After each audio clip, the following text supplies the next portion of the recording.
Punta na tayo dito. Audio clear. Ayan. 2016. No? Arbitral ruling. Bakit hindi matanggap to ng China?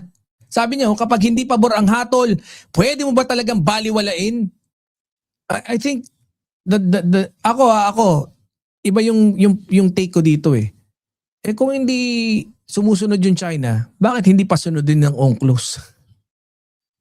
'Di ba? Ano ba silbi ng pagsali pa natin ng UNCLOS kung hindi rin naman pala susunod yung China? Kanina ko pa gusto sabihin, nahiya lang ako eh. Huwag ka mahihiya, Mary. Matagal na nating magtropa, pips. Mahihain ka pa? Oh, China, paulit-ulit ang sinasabi pero nababago ba nito yung batas? I think not. 'Di ba? The 2016 Arbitral Award remains one of the biggest legal victory ng Pilipinas. Pero hanggang ngayon, no, China continues repeating the same territorial claims. Kahit malinaw yung mga naging ruling ng international na tribunal. 'Di ba? What makes this issue important isn't just the territorial dispute itself eh. No? Hindi lang po yun eh. Ang mas mahalagang tanong ay whether power can replace law. At kung sapat ba ang paulit-ulit na pagsasalita para baguhin ang isang legal na desisyon na ginawa ng isang international tribunal. 'Di ba? Mga mandirigma, let's be honest. Ito yung dahilan kung bakit matapang ang sagot ni Commodore J. Tariela. I think lieutenant na ba siya? No? Commodore muna. Wait lang nga. Wala, hindi natin maririnig si Secretary Bembang eh. I-search ko muna. J. Tariela's position or rank. Admiral. Okay. I think it's equivalent to equivalent sa general, no? Yung admiral, di ba, Boss B? Pinabayaan ng China kaya namihasa. Correct. Rear Admiral. Ayan, yan. Thank you very much, Boss Max Safe din. Ma'am Caroline Makino. So,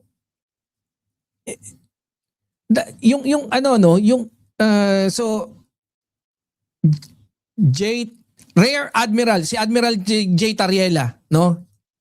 Doon sa pahayag ng Chinese Embassy. Dahil yung argument ng China, no, ngayon, ay halos kapareho pa rin yung argument nila bago pa lumabas yung arbitral ruling noong 2016. Ganun na, same. Kung ano yung argumento nila noon. Pero check nyo ha, if a court tribunal or a legal body already issued a final decision, can one side say, ay, hindi kami sangayon eh. Diba? And pretend that the ruling never happened. Pero kaya nga dapat sa tingin ko po dyan panagutin ng UNCLOS, yung China. Panagutin. Po dyan, hirap na hirap tayo makipagbangayan, makipagbardagulan. Pinapahirapan na yung natin, tapos wala rin naman palang yung puti. Ma'am Lina Negrilo, shout out. Kasi that's essentially the issue, di ba? China keeps emphasizing historical claims. Pero yung punto ng arbitral tribunal was that historical claims cannot automatically override what UNCLOS allows under modern international law. Hindi mo pwedeng i-override yun. Kung ano man yung mga naging desisyon. Gamit yung mga historical claims. Di ba? Kasi, syempre, barbaric age pa yun eh. Kung ano yung akin, kung ano yung matanaw ko akin, parang ganun pa yan nung dati. Ma'am Arda yan, shout out. Kaya ako mga birador dito lalong umiinit yung usapin eh. Yung usapan. China says the Philippines is causing tension through balikatan exercises. What? Pakialam nyo! Yung HIMARS deployments. HIMARS. Cooperation natin yun with our allies. Pero ang tanong kasi, isa pang tanong, saan ba ginagawa ito? Sa atin naman eh. Most of these activities happen within Philippine territory. Anong pakialam nyo? Putya kung ako, sa bakuran ko, magpa-disco ko, magpa-chacha, magpa-boogie, o magpa-hip-hop na dance competition, wala kayong pakialam. Sasayaw kami.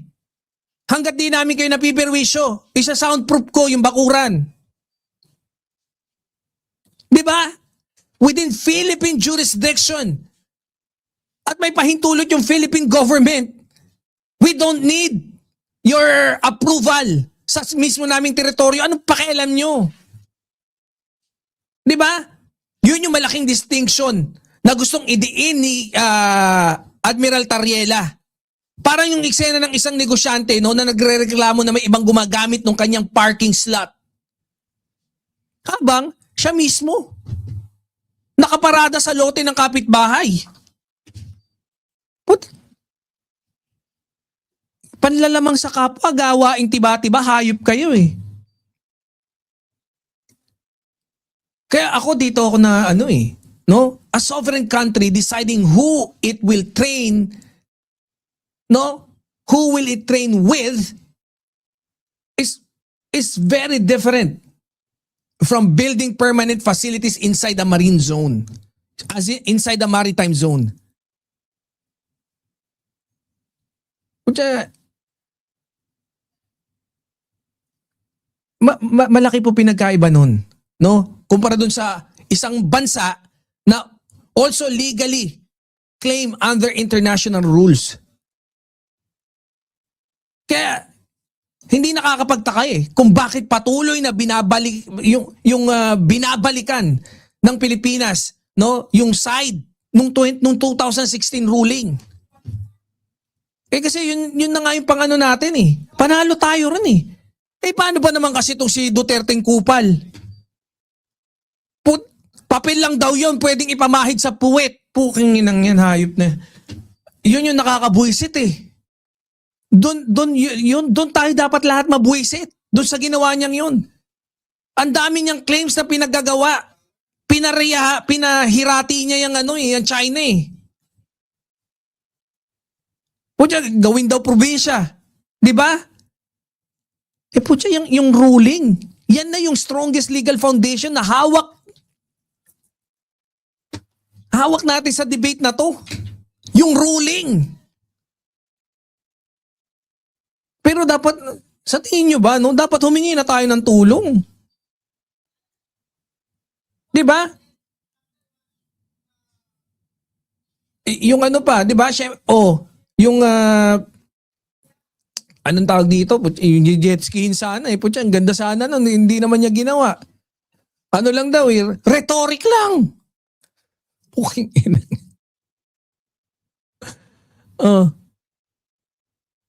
Kaya ito mga tropa pips, no? Ang napansin ko rito, ay hindi na lang ito simpleng usapan tungkol sa dagat Narrative battle na rin to. Di ba? Labanan ng naratibo. Parehong panig gustong kumbinsin yung international community na sila yung tama. Yung China, nagpapabiktim na nga ngayon Meron pa ako narinig dati, binubuli daw natin sila doon sa karagatan na nila. Hayop! Di ba? Law and power not always, no, they are not always the same thing. Yung law tsaka yung power.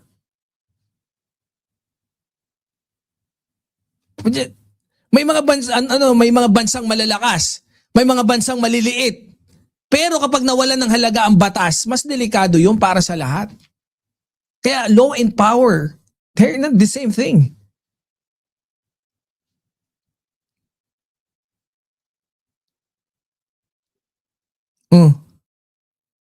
Hindi lang naman to simpleng diplomatic exchange No? Dahil yung nakataya rito ay kung may saysay pa ba yung international rules kapag hindi pabor yung resulta sa isang makapangyarihang bansa. Ang sinasabi ko, bakit hindi tayo tulungan ng UNCLOS? yan. Ito na mga ebidensya natin, nagkakagirian, bakit hindi tayo humingi ng tulong?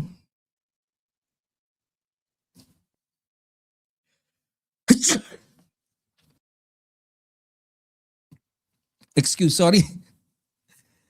And then, siguro naman lahat tayo naniniwala na mahalagang ipaglaban ng Pilipinas yung kanyang legal rights. Kahit gaano kalaki yung kaharap na bansa. Sana dyan nag-agree tayong lahat. Di ba, Ma'am Ardayan? No? Kung ako yung tatanungin, ito yung dahilan kung bakit paulit-ulit na binabanggit ng Philippine side yung arbitral ruling Hindi dahil gusto nilang ulit-ulitin yung lumang argumento, kundi Dahil yun pa rin yung pinakamalakas nating hawak na legal card. Legal. Na pagdesisyonan. International Tribunal. Hanggat walang bagong ruling na bumabaliktad dito, mananatiling malaking tanong kung bakit may mga gustong ituring na parang hindi ito nangyari. Ang masagwa pa niyan, putya, mayroon tayong mga ibang kababayan hindi ko na lang, itago na lang natin sa pangalang Marcoleta, putya. Bakit hindi na lang natin i-give up yung hindi na lang natin i-give up yung Pag-asa?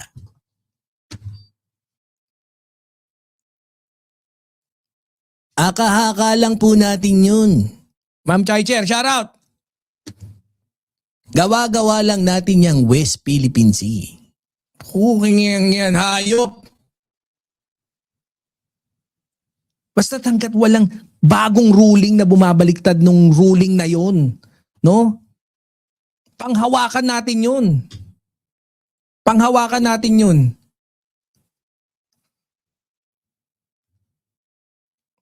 Ang laban dito, no, ay hindi lang tungkol sa teritoryo. Ito tungkol sa kung ang batas ba ay may halaga kahit laban sa makapangyarihang bansa. Huwag tayo magpapalamang, putya, okay na panalo na tayo 'Di ba? Jackpot na nga tayo dun sa ruling Tapos biglang mawawala. Tayo pa yung tayo pa yung nangungulelat, ganun.